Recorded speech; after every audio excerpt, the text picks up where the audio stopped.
Bonjour à tous et bienvenue dans cette rubrique consacrée au téléphone portable, au smartphone.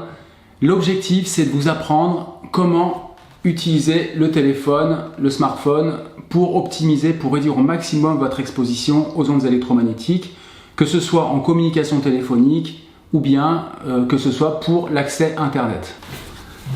J'ai apporté avec moi pas mal de petites choses, une oreillette filaire, une pochette en tissu blindé, un patch pour téléphone portable et puis des convertisseurs qui permettent de pouvoir faire de l'internet avec son smartphone sans ondes. Dans ce que je viens de vous présenter, il y a des vraies solutions et des fausses solutions. Vous savez qu'il existe la 2G, la 3G et la 4G pour l'accès à la téléphonie mobile. C'est sur les générations, deuxième génération, troisième génération, quatrième génération.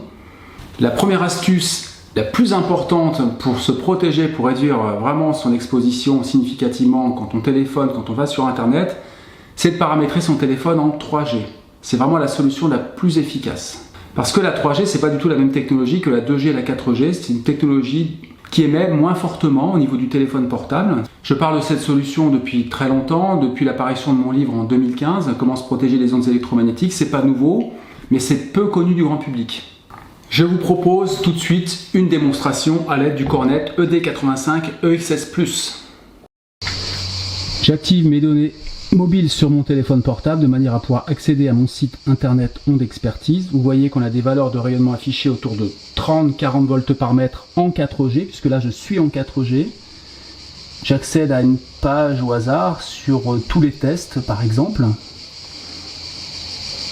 Et vous voyez les valeurs qui s'affichent en 4G, qui peuvent monter à 20, 30, 40 volts par mètre. Je rappelle que la norme bio-initiative pour une exposition permanente préconise 0,2 volts par mètre. Je retourne dans Voix et données et cette fois-ci, vous voyez que j'étais en 4G, je vais passer en 3G. Je retourne sur mon site internet, recharger une page. Voilà, ici, au hasard, réseau d'experts.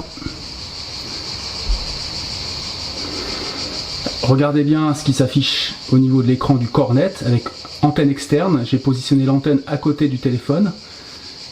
Vous voyez qu'on a des valeurs qui s'affichent en 3G qui n'ont rien à voir avec les valeurs qui s'affichaient en 4G, puisque là on va tourner autour de 2-3 volts par mètre. Je charge encore des pages. Sur le site en anglais, la partie en anglais, vous voyez que bon, parfois il y a une petite pointe à 9 volts par mètre, mais ça dure pas très longtemps. Maintenant, je vais vous montrer comment aller sur Internet avec son iPhone sans être impacté par les ondes. C'est possible avec un convertisseur RJ45 Lighting. Lighting, c'est le standard sur les iPhones. Le câble réseau Ethernet vient de la box Internet directement. Et puis, je viens brancher sur l'iPhone le port Lighting. Vous voyez qu'ici, j'ai désactivé les données cellulaires, j'ai désactivé le Wi-Fi, je ne peux pas aller sur Internet. Et en plus, pour vous montrer que ça marche, je me mets en mode avion. Je branche le port Lighting sur l'iPhone. Vous voyez que le Cornet indique toujours des valeurs faibles d'exposition, des valeurs permanentes qui sont autour de 0,1-0,2 volts par mètre, c'est normal. Et vous voyez qu'ici est apparu un nouvel onglet, l'onglet Ethernet, parce qu'il y a la couche réseau Ethernet installée sur les iPhones, tout comme sur les ordinateurs, sur les iMac, sur les iPads, les iPods, etc. Vous voyez qu'ici, je suis en mode avion, j'ai désactivé les données cellulaires ou données mobiles, j'ai désactivé le Wi-Fi, donc le seul moyen d'aller sur Internet, c'est par le câble réseau, voilà ici, que j'ai branché sur l'iPhone. Maintenant, je vais sur Internet, ici, sur mon site Ondes Expertise. Voilà, je suis retourné sur le site. Regardez les valeurs affichées sur le Cornet, elles n'ont pas augmenté. On est toujours autour de 0,1 à 0,3 volts par mètre d'exposition permanente, qui ne viennent pas du tout du téléphone portable, mais de l'exposition globale dans la pièce. Je vais dans un onglet, au hasard, formation par exemple. Et puis vous voyez que je peux faire défiler des pages sans problème, sans que la valeur augmente, puisque là je suis en mode avion avec mon téléphone. Je peux recevoir mes WhatsApp, je peux tout recevoir sans être impacté par les ondes. La question qu'on peut se poser, c'est est-ce qu'il y a vraiment une bonne couverture 3G? Moi je constate que oui, j'utilise toujours la 3G. Déjà les antennes 2G, 3G, 4G, aujourd'hui elles sont toutes dans le même panneau d'antenne relais. Donc que vous soyez en 2G ou en 3G ou en 4G, ça vient de la même antenne relais. Si vous êtes dans une mauvaise zone de couverture, ça sera le cas pour la 2G, la 3G, la 4G. L'oreillette permet de jouer sur l'éloignement, de protéger la partie vitale. Mais la partie vitale, elle existe aussi à ce niveau-là. C'est pour ça que l'oreillette filaire, c'est intéressant, c'est une bonne solution, à condition de positionner le téléphone portable suffisamment loin du corps. La pochette pour téléphone portable. C'est une pochette en tissu blindé avec du métal à l'intérieur. C'est le métal qui permet de faire barrière aux ondes. Alors vous vous posez tous la question, est-ce que ça fonctionne? Eh bien en fait non. Tout simplement parce que le téléphone portable régule sa puissance d'émission en fonction de sa couverture réseau. Pour faire le parallèle, je suis l'antenne relais, admettons, vous êtes les téléphones portables, je vais vous demander de parler juste avec l'intensité qui me suffit pour entendre. Et puis, moi je vais parler juste à l'intensité qu'il faudra pour que vous puissiez m'entendre.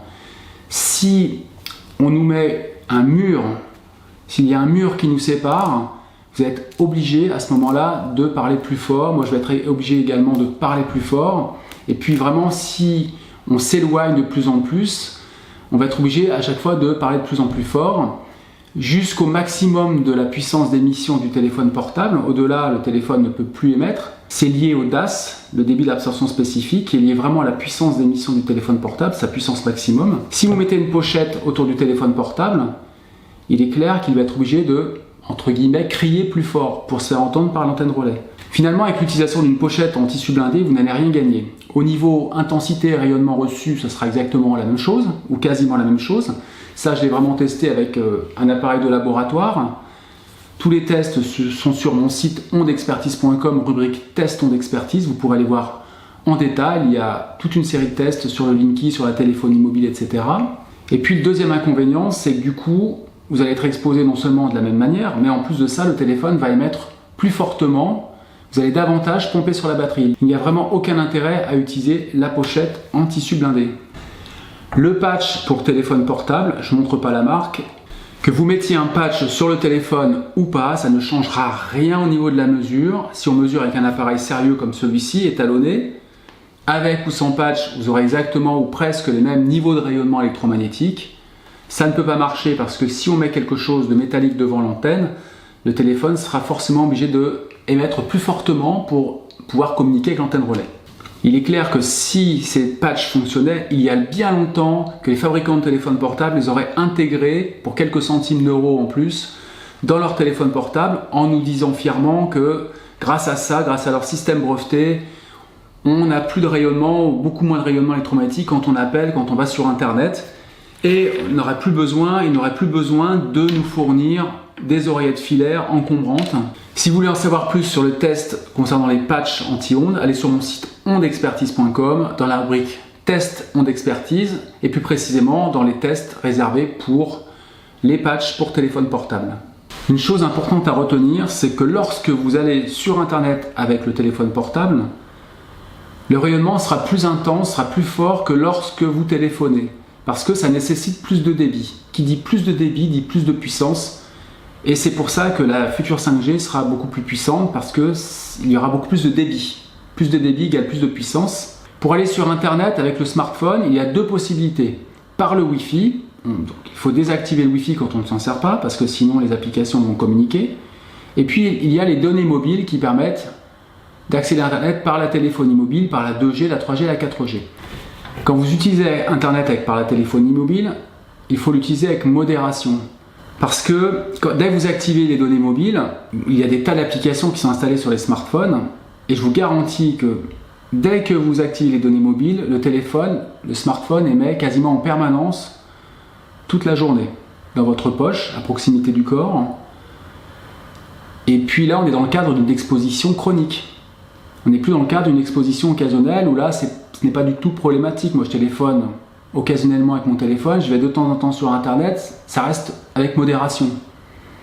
Et tout produit qu'on consomme avec excès est problématique pour la santé. C'est la même chose pour le téléphone portable. C'est du bon sens de désactiver les données mobiles quand on n'en a plus besoin, tout comme éteindre la lumière quand on sort d'une pièce. Désactiver les données mobiles quand on n'en a pas besoin, c'est pour moi un geste citoyen, parce qu'on économise déjà la batterie, on économise l'énergie, Et aussi, on évite que les antennes relais émettent fortement en permanence. Parce que plus il y a d'utilisateurs en simultané sur l'antenne relais, plus il y a de personnes qui laissent leurs données mobiles activées avec du débit, et plus les antennes relais émettent fortement. Donc ça impacte les riverains, ça impacte tout le monde puisqu'on est tous concernés. L'essentiel à retenir dans cette vidéo, c'est d'abord paramétrer son téléphone en 3G quand c'est possible, utiliser une oreillette filaire, éloigner le téléphone du corps quand on téléphone longtemps, utiliser les données mobiles avec modération, les désactiver quand on n'en a pas besoin et téléphoner avec modération.